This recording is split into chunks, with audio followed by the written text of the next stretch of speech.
मैं बिल्कुल बहुत बढ़िया हूँ। एक तो मैं आपको ये बताना चाहूँगा कि हमारी हर वार्तालाप रिकॉर्ड होती है, इसे मैं फिर से दोहरा रहा हूँ जी जी। क्योंकि मेरा मानना है कि वो एक ऊर्जा है और इस वार्तालाप से जो है अच्छे भारत का संकल्प जो है वो जमीन में पुष्पित और फलवित होना चाहिए। कोई बात।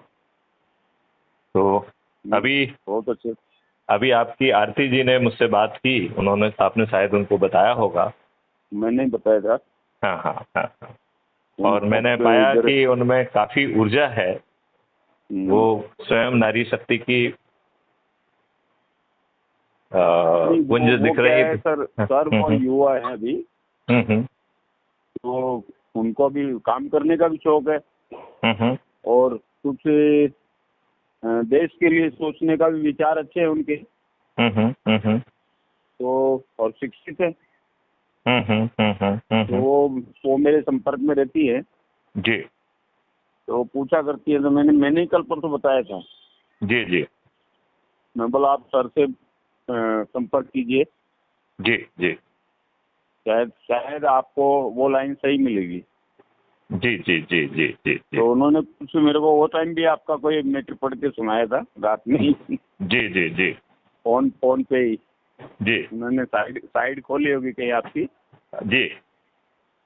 तो तब वो फिर आपको मतलब याद किया, आपसे बात की होगी उन्होंने। जी जी जी जी जी जी जी। तो जटाशंकर जी एक बार फिर से बताएं, अभी आप दमन दीव में ही हैं या कहाँ आपका प्रवास है? जी अभी मैं दमन में हूँ। जी जी जी। तो आप वहाँ पर अभी किस पदभार में हैं? नहीं अभी कोई पदवद नहीं है, मैं अभी एकदम रिटायर हूँ। ओके। तो आपकी जो इतनी लंबी तपस्या है, उस तपस्या का फायदा आप जो है देश को नहीं देना चाहेंगे? क्यों नहीं, अभी भी मेरे से जितना कुछ बनता है देश हित में तो वही कार्य करता हूँ, बनता है उतना।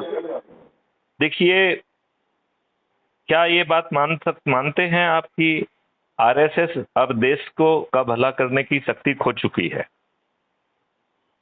ये बात क्या आप मानते हैं? नहीं, ये तो खैर अभी आजकल खिचड़ी हो रही है इसलिए समझ में तो कम आ रहा है।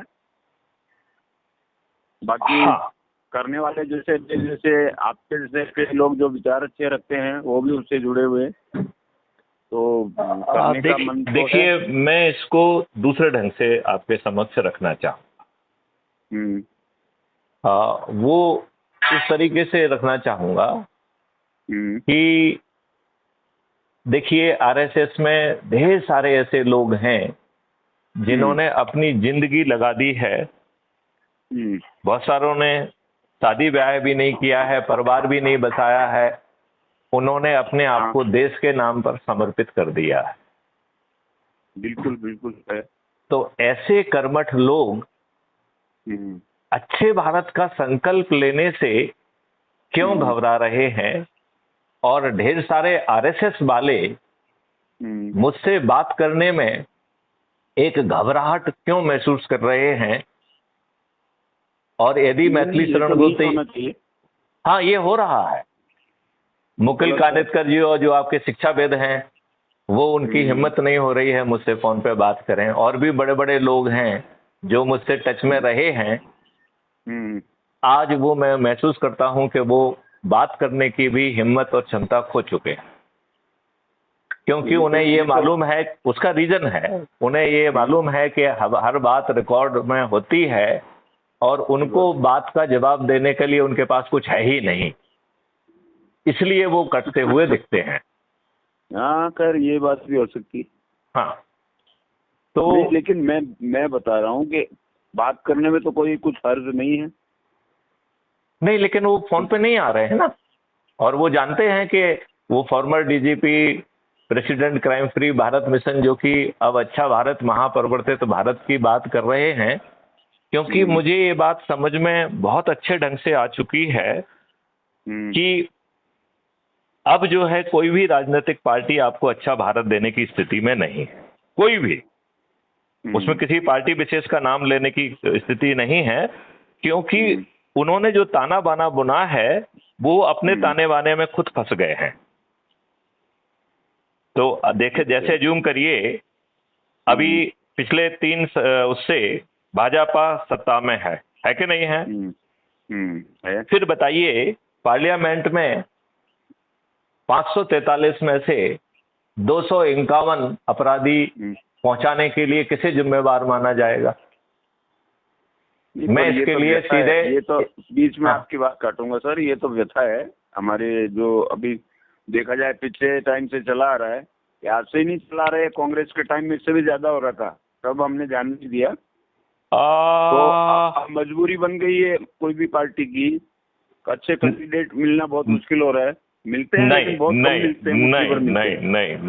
नहीं, ये एक अपने आप को भ्रमित करने का, अपने आप से झूठ कहने का तरीका है। मेरी सोच है, ये तो ठीक है। देखिए, मैं आपको तर्कों के साथ बात आपके सामने रखता हूं और फिर आपसे निवेदन करूंगा कि आप अपना, यदि आपको लगता है कि आप मेरी बात से सहमत नहीं हैं तो आपको पूरी वो है कि आप मेरी बात को काटें। देखिए, मेरा कहना सही बात हो तो मैं, देखो, इसको इस ढंग से रखूंगा कि हमारे देश के सुप्रीम कोर्ट ने और इलेक्शन कमीशन ने एक बार नहीं कई बार जो है देश के पार्लियामेंट से ये निवेदन किया है कि जब इस देश में चपरासी बनने के लिए साक्षरता होना जरूरी है, तब इस देश के कानून के निर्माता अपराधी क्यों? तो उन्होंने निवेदन किया कि साहब, आपको कुछ नहीं करना है, आप केवल एक छोटा सा 2 लाइन का संशोधन कर दीजिए कि चुनाव लड़ने के लिए साक्षरता होना जरूरी है। हाँ, सही बात है। अब यदि आप ऐसा कर लेंगे तो आपकी सभी मजबूरियां विलोपित हो जाएंगी कि नहीं हो जाएंगी? क्योंकि ये स्वतंत्रता फिर किसी के पास नहीं होगी ना। नहीं होगी, सही बात है। तो फिर आपकी मजबूरी रह गई क्या? हाँ, तो पर ये इनको जो अपनी संख्या बल जुटाने के लिए एक मिनट, एक संख्या बल, देखिए, संख्या बल आप दुष्टता से क्यों चाहते हैं? संख्या बल आप जाति, धर्म और संप्रदाय का आकलन करके आप उसके आधार पर लोगों को टिकट बांटकर ये संख्या बल क्यों हासिल करना चाहते हैं? आप अच्छे भारत के संकल्प के आधार पर ये शिक्षा जो है ना, ये संख्या बल क्यों अर्जित नहीं कर पा रहे हैं? मैं तो कह रहा हूं कि हम बड़ी आसानी से चंद दिनों में 100 करोड़ से अधिक हो सकते हैं, और इसमें स्वामी विवेकानंद जी ने जो कहा है वो ब्रह्मवाक्य जो है जमीन पे अवतरित हो जाएगा। क्योंकि स्वामी विवेकानंद जी इस बात को समझ पाए कि अंग्रेजों ने भारत को बांटा और राज किया, और इन दुष्ट राजनेताओं ने उसको महा बांट दिया। इन्होंने तो छोटे छोटे जाति, छोटे छोटे समूह में बांटकर अपने राजनीतिक लाभ का फायदा उठाया है, और जाति, धर्म, संप्रदाय के आधार पर अपने उम्मीदवारों को शॉर्टलिस्ट किया। बताइए, आप इस बात से सहमत हैं कि नहीं है कि आज हर राजनीतिक पार्टी इसी आधार पर अपने उम्मीदवारों को शॉर्टलिस्ट करती है कि नहीं करती है? नहीं करती है ना, तो वो सवाल ही नहीं। मैं बोला ना आपको, इनको संख्या बल के लिए जो भी कुछ करना पड़े। नहीं, मैं आपको, आप बिल्कुल ठीक कह रहे हैं, लेकिन ये संख्या बल हम और इससे अधिक संख्या बल आपको दे दें तो आपको हमारी बात मानना चाहिए, हमसे बात ना करने की बजाय हमसे बात करना चाहिए ना। हाँ, नहीं, बात तो सभी से करना चाहिए। आप जिनको ठीक लगे तो ठीक है, अपनाओ, नहीं तो कोई बात नहीं, उसमें क्या बुराई है। हाँ, बिल्कुल ठीक आपने कहा, बिल्कुल आपने ठीक कहा।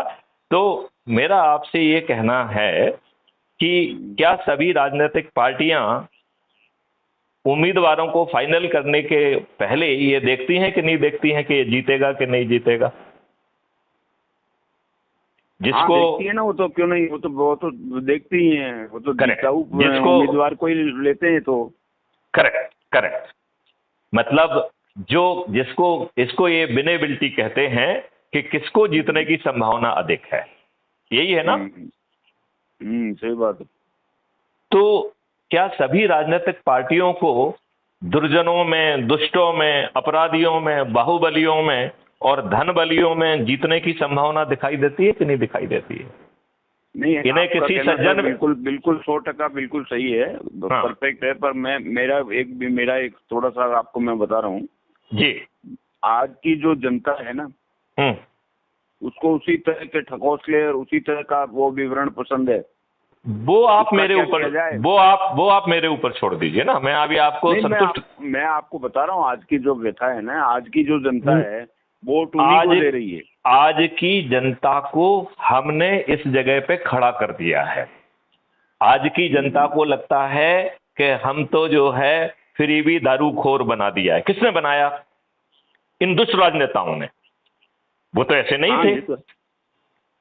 नहीं तो इसका ब्लेम पब्लिक को देने की बजाय हम उन राजनेताओं को क्यों नहीं दे रहे हैं जिन्होंने फ्रीबी बांटी, दारू बांटी, साड़ी बांटी, जिन्होंने जो है किसानों को से लेके हर किसी को फ्रीबी बांटने की कोशिश की। उन्होंने वो क्षमता क्यों नहीं दी कि जिससे कि उनको रोजगार मिले, जिससे कि उनको जो है उनके पोटेंशियल का रोजगार मिले? क्योंकि ये सोचने की क्षमता नहीं है।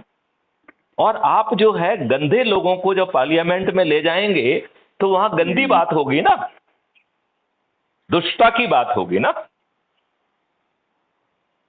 हाँ सर, ये तो दिखने को तो सब दिख रहा है सर, लेकिन इसमें कई मजबूरी आदमी के बीच में आ रही।